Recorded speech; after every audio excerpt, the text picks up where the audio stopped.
Selamat pagi dan selamat berjumpa kembali dalam Renungan Harian HKBP Sutoyo pada hari ini, Rabu 7 April tahun 2021. Marilah kita berdoa. Kasih karunia dan damai sejahtera dari Allah Bapa, itulah yang menyertai kamu masing-masing dalam Kristus Yesus Tuhan kita. Amin. Firman Tuhan pada hari ini tertulis dalam surat Rasul Paulus kepada jemaat Roma pasal 6 ayat 8. Demikian bunyinya.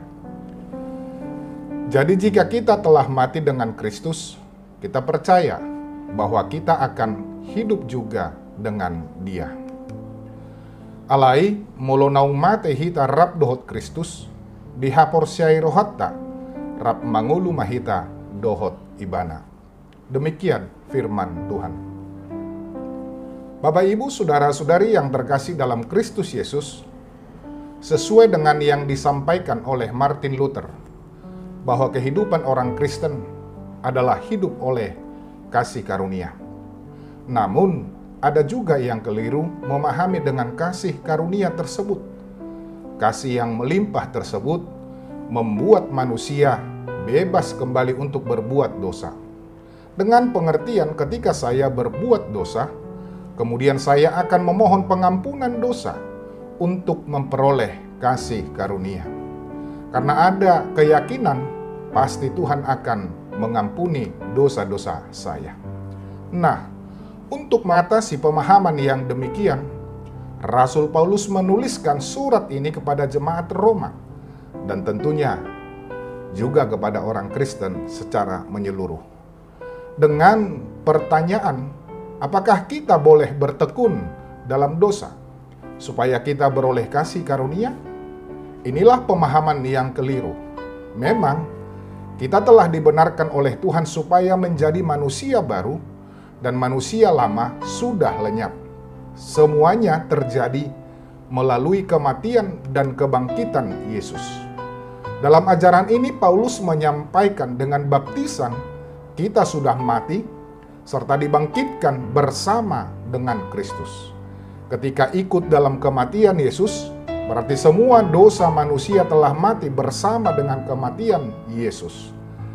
Dan oleh kebangkitannya menuju kehidupan yang baru, yaitu hidup yang kekal. Perlu diingat bahwa Yesus hanya satu kali mati selama-lamanya untuk itu. Dan selaras dengan itu juga hidup selama-lamanya bagi Allah. Inilah yang disebut dengan kemenangan yang sudah tuntas dan selesai. Nah, sekarang bagaimana untuk menerima kasih karunia tersebut? Yesus Kristus telah menuntaskan tugasnya demi kepentingan manusia. Dia bukan hanya mati, tetapi juga bangkit dan hidup di dalam kekekalan.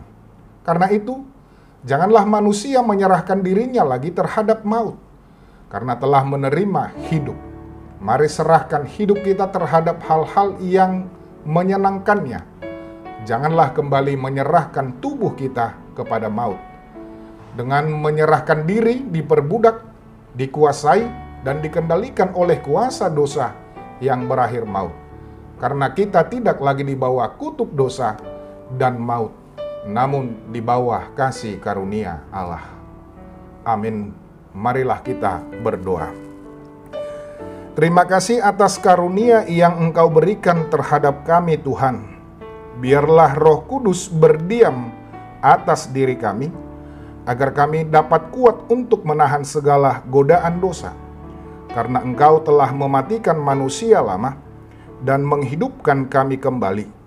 Jadikanlah kami menjadi hamba-Mu dan tidak mau tunduk lagi atas kuasa maut. Amin.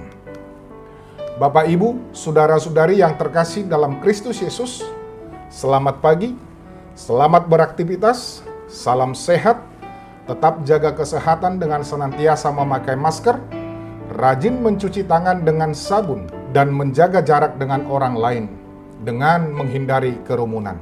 Percayalah, Tuhan akan memulihkan kita. Horas.